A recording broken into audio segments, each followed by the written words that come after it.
বদলের রান্নাঘর থেকে প্রত্যেককে শুভকামনা জানিয়ে আজকের পর্ব শুরু করছি।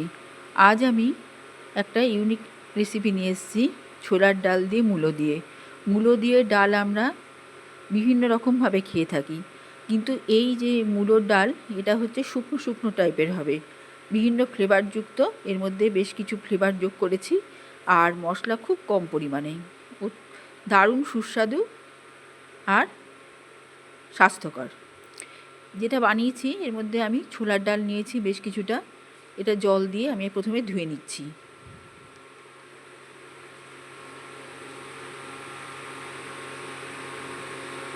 প্রেশার কুকারে ডালটা আমি সেদ্ধ করে নিয়েছি। একটু শক্ত শক্ত অবস্থা এখানে আছে। এবারে একটা ডালটা বাটির মধ্যে ঢেলে, এই শক্ত ডালটাই সেদ্ধ করা যদিও, এর মধ্যে আমি মূলো দিয়ে আবার সেদ্ধ করব। এতে হবে কি, মূলোর সঙ্গে সেদ্ধ করলে ডালটাও অনেকটা নরম হয়ে আসবে। এবারে আমি এর মধ্যে স্লাইস করা, খুব পাতলা করে কাটা স্লাইস করা মূলোগুলো দিয়ে দিচ্ছি।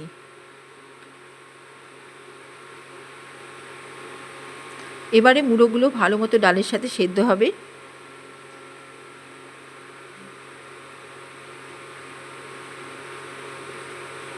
কিন্তু ডালটা ঘেঁটে যাবে না, সুসিদ্ধ অবস্থায় দানা দানা অবস্থায় থাকবে। রান্নাটা অপূর্ব লাগে খেতে। নিরামিষের দিন একদিন এইভাবে বানিয়ে দেখবেন, দারুণ লাগবে। এবারে আমি এর মধ্যে লবণ আর ঘি দিয়ে দিচ্ছি।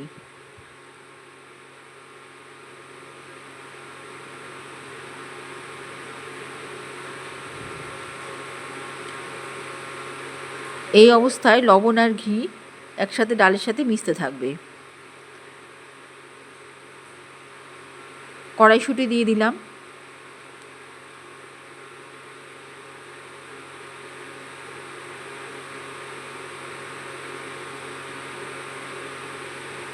কাঁচা লঙ্কা কুচি দিয়ে দিলাম। ডালটাকে আমি এখানেই তৈরি করে নিচ্ছি সেদ্ধ অবস্থায়, তারপরে সম্বার দেব। ধনেপাতা দিয়ে দিচ্ছি।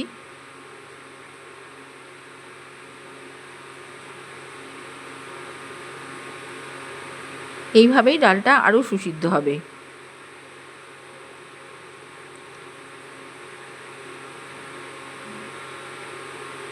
এবারে দিয়ে দিচ্ছি লঙ্কার গুঁড়ো।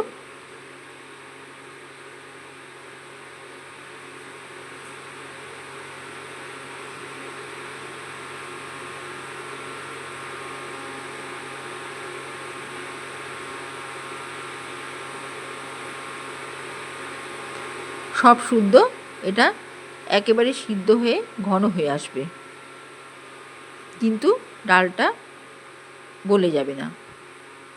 কড়াইতে তেল দিয়ে ফোড়ন দিয়ে দেবো। এবার এখানে আমি সর্ষের তেল দিয়েছি। প্রথমে আমি একটু জিরে ভেজে নিব। জিরে সর্ষের তেলে ভেজে এই জিরে ভাজা তেল সমেত তুলে রাখবো। আর এখানে ফোড়ন বলতে মেথি আর আদা থেতো করে নিয়েছি। এই যে জিরেটা আমি সর্ষের তেলে দিলাম, এটা আমি ভেজে নিয়ে তুলে নেব। এবার ওই তেলের মধ্যে শুকনো লঙ্কা দিয়ে দিলাম, আর দিলাম মেথি। ভালো করে ভালো গন্ধ বেরোলে এর মধ্যে আমি আদা থেতো করা দিয়ে দিলাম।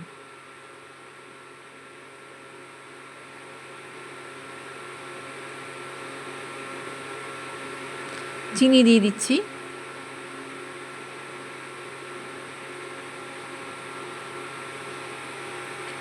এইভাবেই চিনিটাও ক্যারামেল হয়ে যাচ্ছে। এবার সুন্দর একটা ফোড়নের সুঘ্রাণ বেরোবে। এবারে আমি একটু জিরের গুঁড়ো দিয়ে দিলাম, আর একটু হলুদ দিয়ে দিলাম। ব্যাস, ফোড়ন তৈরি হয়ে গেল। দারুণ একটা সুঘ্রাণ বেরিয়েছে ফোড়নের ভাজা থেকে। এবারে আমি ডালটা ঢেলে দিচ্ছি। এবার ডালটা সম্পূর্ণ ফোড়নের ফ্লেভার, কালার সব টেনে নেবে। সামান্য আস্তে করে ডালটাকে আমি নেড়ে দেবো যাতে ঘেটে না যায়।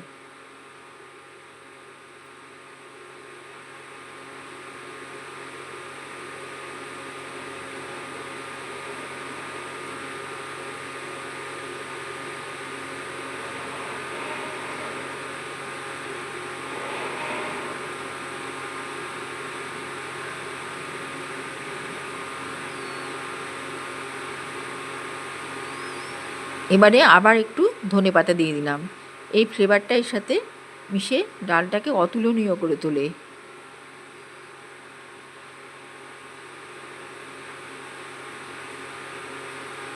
এবারে আমি একটু চাটনি করে রেখেছিলাম টমেটোর, এখানে একটু টমেটোর চাটনি দিয়ে দিলাম। তা না হলে এই সময় টমেটোর সসও দেওয়া যেতে পারে। টমেটোর চাটনিটা আমার বেশি ভালো লাগে বলে এখানে আমি চাটনিটাই অ্যাড করলাম। এবার সব মিলেমিশে ডালটার একটা পারফেক্ট মুলো ডাল তৈরি হয়ে যাবে। বিভিন্ন রকমভাবে মুলো ডাল খেয়েছেন, কিন্তু এইভাবে খেয়ে দেখবেন, দারুণ লাগবে। ওই যে বললাম জিরে ভাজা তেলটা আমি ভেজে নিচ্ছি, সেটা আমি এখন দিয়ে দিলাম। এটা সর্ষের তেল সমেত, ভাজা তেল সমেত জিরে দিয়ে দিলাম।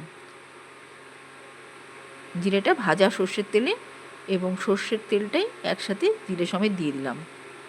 এইভাবে নাড়াচাড়া করে নিচ্ছি, একটু ফ্লেভারটা এর মধ্যে আবার চলে যাবে। আর একটু গোলমরিচের গুঁড়ো দিয়ে নিচ্ছি।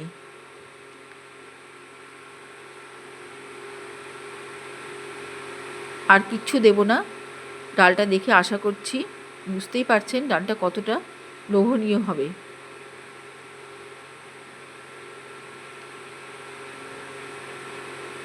অসাধারণ স্বাদের একটা ডাল।